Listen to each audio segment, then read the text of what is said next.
नमस्ते बच्चों, मैं लकी आहूजा स्वागत करती हूँ आप सभी का राजस्थान सरकार और वेदांता के CSR इनिशिएटिव ई कक्षा में, जिसके टेक्निकल पार्टनर हैं मिशन ज्ञान। तो बच्चों, विज्ञान में अब तक आपने बहुत कुछ पढ़ लिया है। आज का अध्याय जो हमारा अगला अध्याय है, अध्याय संख्या 7, इसमें हमें पौधों के बारे में कुछ पढ़ना है। तो आपके अध्याय का नाम है पौधों को जानिए। आपने अपने आसपास बहुत से पौधे देखे होंगे, पेड़ देखे होंगे। इन्हीं पौधों या पेड़ों के बारे में आज हमें बहुत सारी बातें करनी है। तो बच्चों, पहले भाग में हम जानेंगे कि शाख, झाड़ी और वृक्ष ये तीनों कैसे अलग होते हैं। क्या ये एक जैसे दिखते हैं या अलग अलग दिखते हैं? किसे हम शाख कहें, किसे झाड़ी कहें और किसे वृक्ष? चलो बच्चों, शुरू करते हैं। आपने आपके आसपास बहुत से पौधे देखे होंगे। इन पौधों में आपने कई हिस्से देखे होंगे, पत्तियां, तना। कुछ आप में से बच्चे जड़ों को भी जानते होंगे कि पौधों में जड़ें होती हैं। पौधों पर आपने फूल देखे होंगे, फल भी देखे होंगे, बड़े पेड़ों पर कुछ फल देखे होंगे। तो यहाँ आपको इतना ध्यान देना है कि एक सामान्य पौधा हम उसको इस तरीके से प्रदर्शित कर सकते हैं कि कुछ भाग उसका ज़मीन के ऊपर नज़र आता है, कुछ ज़मीन के अंदर भी होता है। और यहाँ हम कुछ सामान्य से इसके हिस्से देख सकते हैं। जैसे पौधे में नीचे की तरफ जड़ दिखाई देती है, ये पत्तियाँ हैं, आप इन पत्तियों को पहचानते हैं। बीच में तना है और ऊपर की तरफ आप देख रहे हैं तो यहाँ फूल दिख रहे हैं। तो बच्चों, यहाँ एक सामान्य किसी भी पौधे को आप सोच सकते हैं जो भी आपने अब तक देखा है। लेकिन पौधों में अलग अलग लक्षण पाए जाते हैं और इन्हीं अलग अलग लक्षणों के आधार पर इन्हें 3 प्रकारों में वर्गीकृत किया जाता है, बांटा जाता है। ये 3 प्रकार हैं, शाख, झाड़ी तथा वृक्ष। तो बच्चों, देखते हैं ये शाख, झाड़ी तथा वृक्ष कैसे दिखते हैं। तो यहाँ देखिए, ये जो पहला चित्र है ये किसका है? शाख का है। दूसरा चित्र जो आप देख पा रहे हैं, इसमें कुछ अलग दिख रहा है आपको पहले चित्र से? बिल्कुल दिख रहा है कि इसमें इसकी तुलना में झाड़ियाँ बहुत ज़्यादा हैं और इसमें झाड़ियों की शुरुआत नीचे से, यानी तने के बिल्कुल नीचे से ही हो जाती है। अब हम तीसरा चित्र देखें बच्चों, जो आपने सबसे ज़्यादा ध्यान से देखा है, वो है वृक्ष। आपने आपके विद्यालय में, आपके आसपास पड़ोस में बहुत सारे बड़े बड़े वृक्ष देखे होंगे। उन वृक्षों में इस तरीके की संरचना आपको दिखाई देती है कि बहुत ही मोटा सा, सख्त सा, मजबूत सा तना होता है और फिर तने से कुछ ऊपर जाकर के आपको शाखाएं निकली हुई दिखती हैं। तो बच्चों, आप सभी इन तीनों प्रकार के पौधों को कहीं ना कहीं ज़रूर देख चुके होंगे। तो अब आगे हम बात करते हैं इनकी विशेषताओं की। तो सबसे पहले पौधे जिन्हें हमने शाख कहा था, तो उनकी बात करते हैं। इनका तना हरा और कोमल होता है। अन्य दोनों प्रकारों की तुलना में इनका तना अलग होता है, काफ़ी कोमल होता है, सख्त नहीं होता है और हरा होता है। इन्हें ही हम शाख कहते हैं।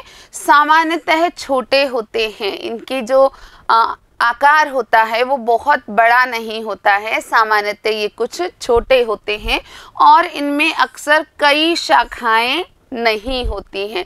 शाखाओं की संख्या कुछ कम रहती है। तो ये आपने अभी चित्र में भी देख लिया था बच्चों, और ये ही यहाँ हम विशेषताओं के रूप में देख रहे हैं। अगला जो प्रकार है जिसे झाड़ी कहते हैं, उसकी भी कुछ विशेषताएं हैं। तो कुछ पौधों में शाखाएं तने के आधार के समीप से निकलती है। आपने चित्र देखा था, एक बार वापस देख लेते हैं चित्र को। यहाँ देखिए, तने का जो आधार है इसके बिल्कुल पास से ही शाखाओं का निकलना शुरू हो गया है। तो ये एक झाड़ी की खासियत है कि इसमें जो शाखाएं हैं वो आधार के समीप से निकलती हैं। तना यद्यपि कठोर होता है लेकिन बहुत ज़्यादा मोटा नहीं होता है और इसे हम क्या कहते हैं बच्चों? इसे हम झाड़ी कहते हैं। और तीसरा प्रकार जो बहुत सरल है, जो बहुत ऊंचा होता है, यानी आकार काफ़ी बड़ा होता है, लंबाई काफ़ी अधिक होती है और जिनके तने सुदृढ़ और गहरे होते हैं। इनके तने में खास बात यह है कि ये काफ़ी सुदृढ़ यानी काफ़ी मजबूत होता है, काफ़ी गहरा होता है। ऐसे पौधों को ही हम क्या कहते हैं? वृक्ष कहते हैं। वृक्षों में शाखाएं भूमि से अधिक ऊंचाई पर तने के ऊपरी भाग से निकलती हैं। पुनः चित्र देखते हैं बच्चों। तो यहाँ आप देख रहे हैं कि इतने तने में शाखाएं नहीं हैं, तो यही बात हम कह रहे हैं। झाड़ी में आप देख पा रहे हैं कि तना जो शुरू हो रहा है उसके आधार से ही शाखाएं निकलना प्रारंभ हो जा रही हैं, लेकिन एक वृक्ष में ऐसा नहीं होता है। काफ़ी सारा तना का हिस्सा ऐसा है जहाँ पर कोई शाखाएं नहीं हैं। तो आशा है बच्चों ये तीनों आपने अच्छे से समझ लिए हैं। हमने बात करी शाख की, झाड़ी की और वृक्षों की। आगे चलते हैं बच्चों। इनके अलावा हमें विशेष प्रकार के पौधों की बात करनी है कि कमज़ोर तने वाले पौधे जो सीधे खड़े नहीं हो सकते हैं। कुछ ऐसे पौधे जिनका तना काफ़ी कमज़ोर होता है, वो सीधे खड़े नहीं हो पाते हैं और ये ज़मीन पर फैल जाते हैं। इन पौधों के लिए एक विशेष नाम दिया जाता है। यहाँ आप देख सकते हैं बच्चों कि इन पौधों में भी तना तो है, परंतु ये तना जो है वो बहुत ही ज़्यादा कोमल है, इतना कोमल है कि ये सीधे खड़ा नहीं हो पाता है।